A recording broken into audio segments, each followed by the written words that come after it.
on the carbon flipper phone.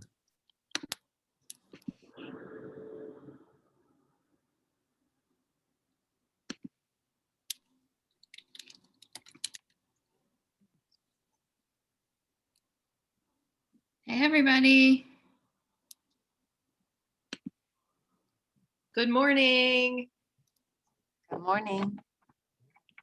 Good morning. Hi, Anne Marie. Thank you for having your camera on. Good to see you. Been a long time. Morning. Hi, Crystal. Hey, Jesse. Hello. Hi. Good morning. Good morning.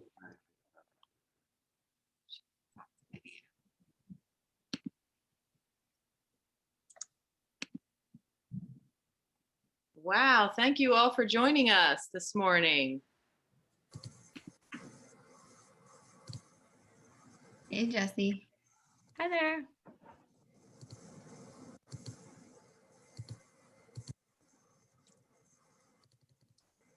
How you doing, Alyssa? I'm good. Yeah, hanging in there? Feeling good. Yep. I'm doing good. People keep asking me how I'm feeling, and I'm still answering pretty well. Well, then that's a good thing. Yeah. The clock's ticking, but I'm doing good. Yeah. How far along are you now? I'm doing 6 weeks. So Oh my God. it's coming quick. Oh, yeah. We can't wait.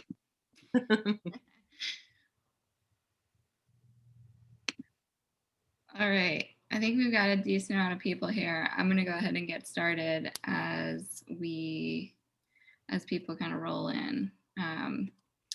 But thank you all for being here. We're really excited for this Good Lines Good Morning. My name's Alyssa Mark, and together with Aaron and Howard Zekiel, we are thrilled to have you here for our 5th edition of our Good Lines Good Morning Inspirational Series. And today we have our first father-daughter duo, which is super exciting. Our main speaker is Gregg Buchbinder, owner and CEO of Emeco. But we also have Jaye Buchbinder, his daughter, who is the head of sustainability at Emeco. They're going to be talking about all things sustainability, and they'll explore ideas such as the impacts of carbon and what it's like to work on humanistic furniture design. And it'll be a little bit more of like a Q&A, more conversational style webinar today. Just one quick housekeeping thing, if you guys could all stay muted for the talking portion, and then at the end, you can either type questions into the chat box and we'll answer those, or feel free to speak up if it's easier to just chat that way. But without further ado, here is Gregg and Jaye. Good morning.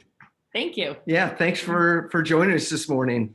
Yeah, we're super happy to be here and to take a little bit of time to talk to you about Emeco and especially Gregg's story. Should we jump in? Yeah, let's go. Okay. So I think the first thing we wanted to start with is kind of like your background, who you are, what you like to do, Well, my favorite thing to do is to start the morning surfing. Start with where you grew up. Oh, okay. Well, I grew up in Huntington Beach and spent a lot of time in the ocean, swimming and surfing and sailing and snorkeling and all kinds of things like that. Mm-hmm. And now? And now I do about the same thing. But I wish I could spend more time in the ocean, but I mean, work is keeps me pretty busy. And so usually my normal day is, I work with Jaye a lot. We're all at Emeco, we all work remote. So we've been doing that for the last 20 plus years. So we've kind of been prepared for, this pandemic, and we're used to it. But so we're kind of have adjusted to the situation. Yeah. I think one thing that's funny to mention is what we were doing right before this. Yeah. There's a little spot we go to. We're actually at a friend. He's the guy in the hat. He's an architect in Santa Monica, and he's got a little, it's a studio, but it's just filled with surfboards and paintings he does. And we come over on Friday mornings and At 5:20 a.m. Let's not forget that part. yeah, and we grab one of his surfboards and we walk under Pacific Coast Highway and we go out and it's the water's cold. We have wetsuits, but it's invigorating and you see a lot of interesting birds. And if you get to see dolphins, that always it's amazing. These huge creatures that are 3, 4, 5 feet away from you that come right up and they're intelligent. It's just amazing. I think the important thing about this too is not that we're just going to talk about surfing for 30 minutes, but why this matters for Emiko and how has surfing informed your perspective on environmental manufacturing? Yeah. I think it began early with an appreciation, but also the exact opposite. When it rains in Los Angeles, they have this thing called the LA River. The LA River is really a concrete sewage overflow that goes right into the ocean.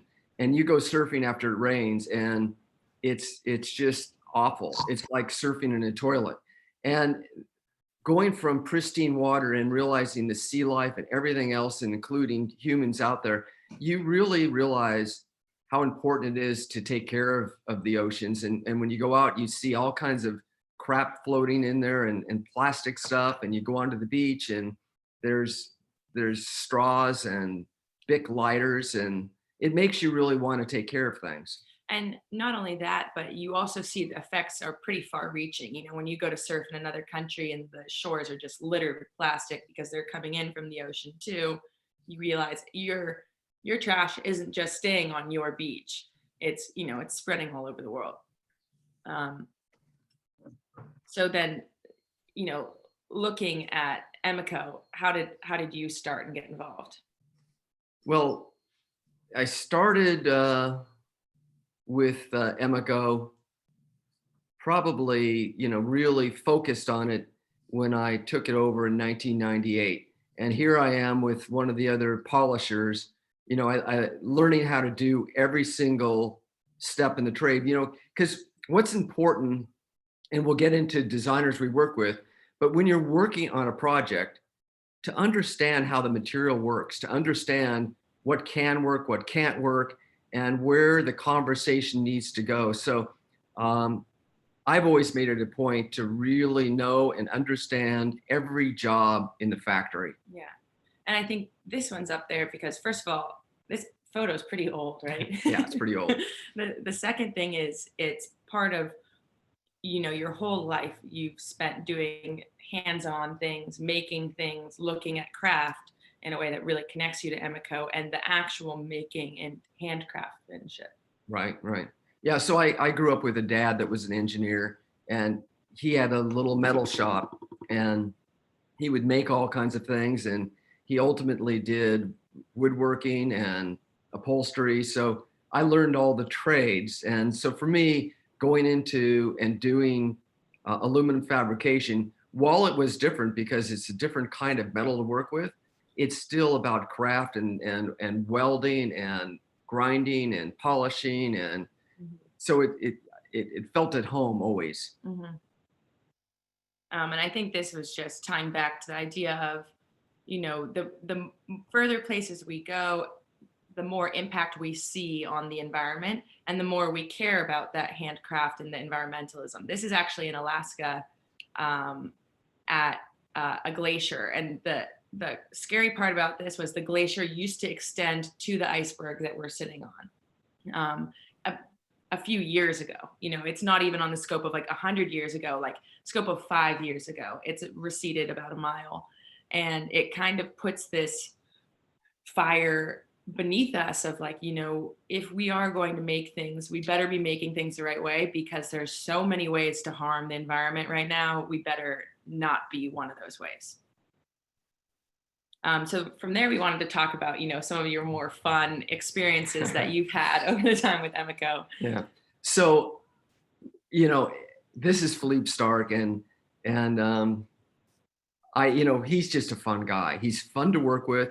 And we just have a good time. So we're kidding around, but he's also the most articulate. I mean, he could sit there and sketch and draw and come up with ideas, and how Stark works is very precise. He understands what he wants to achieve. He has a direction for it, and he'll tell you at the same time, he'll say, Greg, if it's hard to do, just do it. If it's impossible to do, he said, I'll change the design. So he's very, very knowledgeable and understand what he wants to achieve. And it's great working with Philippe. And he also really changed the trajectory of Emiko for you. Yeah. So, I mean, he came in, and at the time, we're doing work for the US government, Navy ships, industrial government production. And, that one chair you saw we were polishing, we didn't polish, and he wanted this polished finish for the Hudson Hotel, a project he was doing with Ian Schrager in New York. And I ended up going to one of our neighbors at Harley Davidson, and they showed us how to polish. And so he took basically what we were always doing, made it even less design, polished it, and all of a sudden we became this design furniture company. Mm-hmm. And I think that kind of informed some of the further relationships. Yeah, so this is Frank Gehry. And if you look in the background, there's a chair that we were working on. It's called the Superlight. And now Frank Gehry works so much different than Philippe Stark. Frank Gehry wants to do something that nobody's ever done before. And he said, we use aluminum in buildings, and the buildings, they'll move. And he said, you use it in airplane wings, and the wings will move. He said, I want to take the aluminum and use it so when you sit down, it actually moves to provide comfort. So again, there's not a chair like it. That's just Frank Gehry, and that's how he works. So he's a very creative, wants to do something that nobody's done. And what he taught us, that's kind of interesting idea that I always use now, is he called it ping pong. He said, every time he said, we have an idea, a design, a creative idea, it goes to you, and then you work on it and comes back, and it gets better and better and better and better. So it's just a great way to think about a project. And it's the same way we try to work now. Yeah, we work that way now. It's fun, makes it more collaborative. And then recently, you can talk about this one too. Yeah, this is Noto Fujisawa. And how he works is, he really wanted to understand Emiko. And we talked and talked and talked, and we talked. I started working with Noto in 2015. I met him in 2006 when he did the Super Normal exhibition with Jasper Morrison. And we finally started to work on a project in 2015, and we finally finished it. Just this year, we launched the ZA chair. And his orientation to design is really understanding the DNA, creating something that felt like it was in harmony, that was part of the Emiko family since the very start. Mm-hmm. So what he did was exactly that, but very, very focused, very precise, and very pragmatic about his work. And a lot of that's called like empathetic design. So this bowl is from that Supernormal exhibition, and the whole idea that something can be simple and functional and still bring you so much joy, and have seemed like it existed for such a long time, which we found in the ZA stool that we have more photos of. So what I think is really interesting, what I like about working with different designers, is they always teach us something. So Philippe Stark taught us about, if it's hard, do it. He taught us how to polish. Frank Gehry, that aluminum can move. And now working with Naoto Fujisawa, the idea of really creating things that bring joy. It can be so simple and so subtle, but that's part of having something that you really want to keep and take care of forever. Mm-hmm. And I think that also stems back to what we started with, which is, using recycled materials and the DNA of Emiko to begin. So why do you care so much, and why does Emiko care so much about recycled materials and durability? Where did that come from? Yeah. So originally when Emeco started, the Navy had a problem. They needed chairs that would work out in the ocean. So they needed something that wouldn't rust. They needed something that was lightweight, because any weight above the waterline causes the ships to roll. They needed something that was non-flammable. So, I mean, obviously, fires on ships is lethal. They needed something that wouldn't affect the instruments, and so magnets affect the instrumentation. And finally, the big burly sailors that were out on these ships for months at a time, they would destroy everything. So they need something super strong. And Emeco developed this incredible process, and they used aluminum, but the only aluminum available during wartime was scrap aluminum. And they had scrap drives during the war. And so Emeco used 80% recycled aluminum. And then they made something that was tested to last for 150 years. It's just the ultimate in sustainability. So that's always been that's the bar. So wherever we're thinking about how to make something, it's always, how can we take this waste material, number one, how can we make it into something that will have the longest life possible, and certainly something that it's functional, it adds value, that you could use. So we're not making things just that are decorative and fun. We're making things that hopefully someone could keep in their life forever and pass down. Yeah, I think it really became a choice that we had to make in the 1940s of using recycled aluminum. And then once you prove that you can make something out of recycled material just as beautiful, just as durable, there's no reason to stop. It kind of turned into our ethos. And I think, you look at something like this, and Gregg's board shorts are out of canvas, and he's had them, I don't know, 30 years, and his fins are made super well, and he's had those. I have those They're now. probably older than Yeah. you. Yeah. And it's just, everything ties back into, like, how do you make things that bring so much value to your life?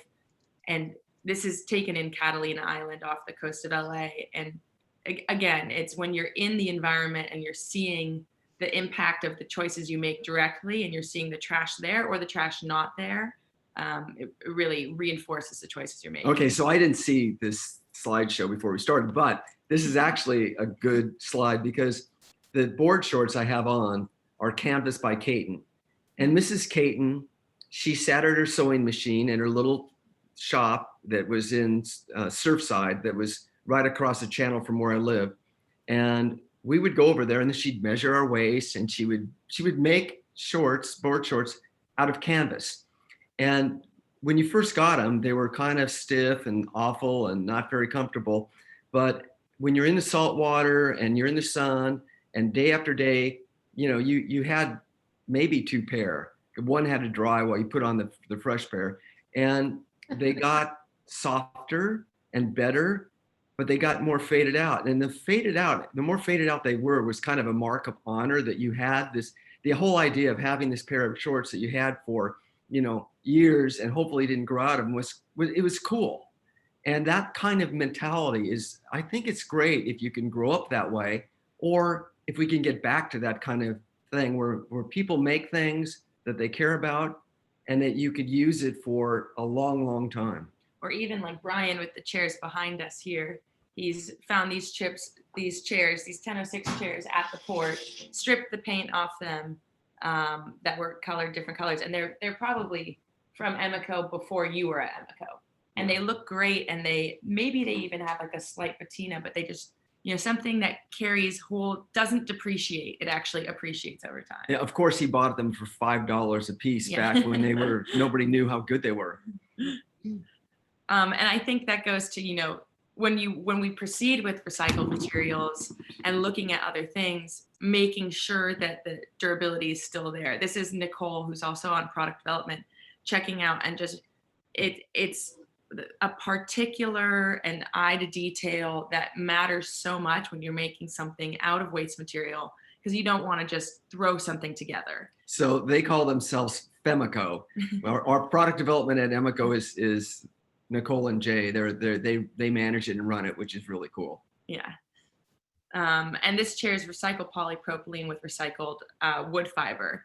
And to make it so, the exact balance of wood fiber and polypropylene are you can see the wood fiber and it adds to the durability of it, but it doesn't overpower it. It doesn't look like something that's made from scrap material. It's still a beautiful object.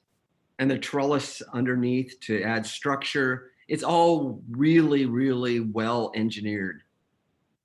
And then I think that goes into, how did this all start? Once you'd started with the Navy chairs and you had to do recycled aluminum, and talk a little bit about the evolution of waste materials. Yeah, so this is a real interesting stage in Emeco. Coca-Cola went to the Museum of Modern Art and they approached Palo Antonelli and they said, we need to figure out what to do with our waste plastic bottles. They're filling up landfills. They've got our name on them and they're going into the ocean. And it's a really terrible thing. We need to work with someone who could help us figure out how to upcycle them and do something structurally sound so that we can inspire people to start using this material. And she said, you might call Gregg at Emeco. And they did. And initially I thought, well, Coca-Cola, they want to do something that is promotional, which I was not interested in. And then one of the top executives called me up and said, this is really a serious thing. We really want to do something. And we're really, this isn't for promotion. This is to use these plastic bottles.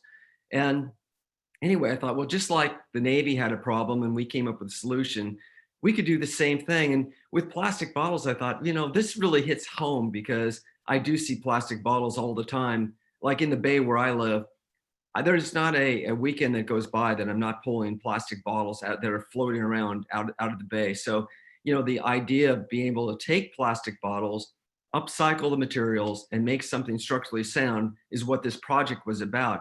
And we chose to do the 1006 Navy chair because it had already been done. It wasn't about the design of the chair. It was about the design of the material. So we wanted to make sure people understood what this project was about. It took us about 4 years working with material scientists and chemists to get the recycling and the upcycling of the material right. Mm-hmm. And I think led to, the way we thought about developing other waste materials and specifically, getting to the point of On and On, which we launched in 2019, making it circular. Right. So the 111 Navy chair made with the recycled PET bottles, it wasn't exactly easy to do. It was really a pain and the material was really hard to work with. And when we first launched it in 2010, we had a lot of rejects. I mean, a real lot that we had to at the factory to come off the injection molding machine, and probably half of everything we produced, we had to grind up. So one of the things we worked on was how do we make the material better so we had less flaws, less blemishes, and better use of the material. And so we kept working on that. And we actually got to a point where it got so good that we could take a chair, grind it up, and make another chair from a chair. So, but it took us, we started in 2006 until 2019, 13 years of work on a material to really produce a great chair. And I think that's the goal, is to be able to recycle in a conventional way where you can take the chair that you are done with for whatever reason, put it at your curb, it comes back to Emeco, we can recycle it. And we're not there yet, like the logistics of recycling is not there, but we have now the technology to be able to endlessly recycle things and remold them into a just as functional and just as beautiful product. So if any of you designers have a great project and a client that has multiple locations all over the place and wants to do something great, we'd love to work with someone and develop a system to collect their product and take their old chairs and make them into new chairs. Yeah. And I think, I know we're running a little bit out of time, but to be able to talk to the future of what that means too, and talk about carbon footprint and why it matters to even measure these things further. Yeah, so this is the ZA chair, and it's a great photo. But we'll talk about, I think, carbon footprint quickly because we're out of time. And really, I used to do everything based on intuition, what I felt would be the best for us and have the least impact. Now, Jaye has actually been heading up and leading our approach to measuring our carbon footprint and doing a carbon calculator and being able to use science so that we can see how well we are doing. It's like a food label on a package. Now we can see what percentages of whether it's packaging or transportation or energy we're using, and we can do better internally, and we can also inform people so they can make better choices. Exactly. So like with something, as a manufacturer, you're never really carbon neutral. You are using energy to make something. And so we believe in measuring that and trying to get it as low as possible. Carbon neutrality is the goal, but as a manufacturer, you're not going to be zero carbon. So when people say carbon neutral or carbon negative, it typically means there's offsets involved, which is great. For us, we want to make sure we're measuring the product first, getting it as low as possible, and then looking in ways to mitigate that carbon footprint. And part of it for us is going back to the heritage of durability, both in terms of, the design and the material, and making sure, like, this is ZA when we were developing it, just fractions of a degree back and forth until it was perfect, because sustainability first starts with making something you believe should be on the planet and making something you believe deserves a place. Not just can you make something and then offset it with carbon, but does it matter what you're making? Right. Okay, so I think we're ready for questions. Thank you, guys. I actually have a question. I wanted to learn a little bit more about the carbon offsetting process. I know there are a ton of manufacturers that have carbon neutral, carbon negative products. Like, what does that mean to offset? And like, just any general information you have about that would be helpful. Definitely. So carbon offset typically means you've measured how much carbon something takes. Let's say you take like an airplane and it's 30 kilograms of carbon dioxide equivalent. That means that when you take that plane, 30 kilograms of carbon dioxide or another greenhouse gas are released into the environment on behalf of you taking that plane. Carbon offset is like a pretty wide range of things that can happen, and a bunch of companies do it that say, we are going to reverse that impact that you've had, whether it's planting trees or investing in a wind farm. And there's varying degrees of success with those carbon offsets. Some are super legit. They're doing carbon sequestration in areas that need it most. And some are less legit, planting trees that don't need to be planted in an area where they're not native. So, for us, it's something we've struggled with a little bit, because carbon neutral and carbon negative is the goal and is, best case scenario, but at the same time, making sure we can control it, measure it, and do the right thing. I think basically marketing people have gotten a hold of this and allowed companies that are polluters to have an excuse. I think we all have to really do our best to use the least amount of product, consume less, and what we do make something that will last a long time, that has the lowest impact possible. And there are some good ones, but a lot of it is a little bit greenwashy. So it's good to be pretty cautious with it.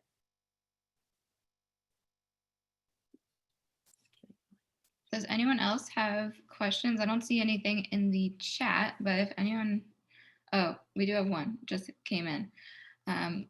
So what's next for products from Emmaco? Well, okay, this is interesting because, architects always want to do chairs. And we thought, well, what if a chair company does architecture? So, we're taking all the principles we believe in making a chair and doing a studio, live work studio in Venice Beach. And we're looking at every single material very closely and making sure it's non-toxic, it has the longest life possible. We're taking an old structure and doing adaptive reuse to it. So we want to have hopefully a zero energy environment. Ventilation is by wind, and we'll see how well we can do.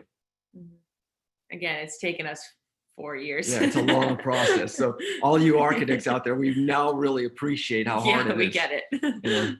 Frank Gehry, in working with him, he said, a chair is about the hardest thing you could do. And I said, well, why are you working on this chair? And he said, I said, a lot of these buildings, he had like 30 buildings going when we were there. He said, I'll never see them. You know, they take so long to get completed, and now we understand. Mhm. Although it's taken us a long time for a lot of our chairs also. I have a question, you guys. We know Emico works a lot with recycled plastic materials, recycled aluminum. What about the wood that you use? Are there the same opportunities to do that in as environmentally a conscious way? Yeah, well, when you drive out from Washington, and hopefully anybody on this call can come visit us, you'll go through some areas where you'll see old barns, and that wood that's starting to fall off, we'll take that old wood, and we did a collection with Oke Sato of Nendo, where we took old barn wood and we made seats out of that. And it's amazing because, you know, it's expensive to do that, to get that wood and to make seats out of it. And it's the most expensive stool of that collection we have. And it's the best seller. It's absolutely beautiful. You see the old wormholes in it and everything else. And it's gorgeous. Mhm. And I do think there's more opportunities to expand into that, you know, like the reuse stream of wood, especially from construction materials right now, and more to do, you know, like the polypropylene with industrial waste wood chips is the start, but I do think there's more there to be examined with wood reuse. Cool. I think that does anyone else have questions they want to chime in with? I don't see any more in the chat right now. All right. Okay. Well, thank you guys. That was Thank really you. it was awesome. I love all of your imagery. I'm super jealous of your West Coast lifestyle over there, especially when it was 30 something degrees this morning here in DC. So we really appreciate everything that Emico does, and especially for the environment. We love talking about this during Earth Week, as we discussed. It is expanded into a week-long thing now. And for anyone on the call, Emico is located just right, maybe an hour and a half, 2 hours away in Pennsylvania. So we can do tours. We'd love to have you up there. I'm sure we could get a good group together. And is the museum portion of the factory, is that still underway, or? It's open. Yeah. Good. Yeah. Okay, cool. Oh yeah, we want to do a tour in California too. It looks like someone. Yeah. Okay, we'll have the Emico House open probably this summer, so come visit us. Mhm. Cool. Awesome. And we give free surf lessons. Uh-oh. Love that. You give free service. Well, thank you. Everybody have a great Thank you. rest of your week and weekend. We appreciate you all being here. Okay, Thank you. bye. Thank you guys so Thank much. you for joining Sure. us. Thanks.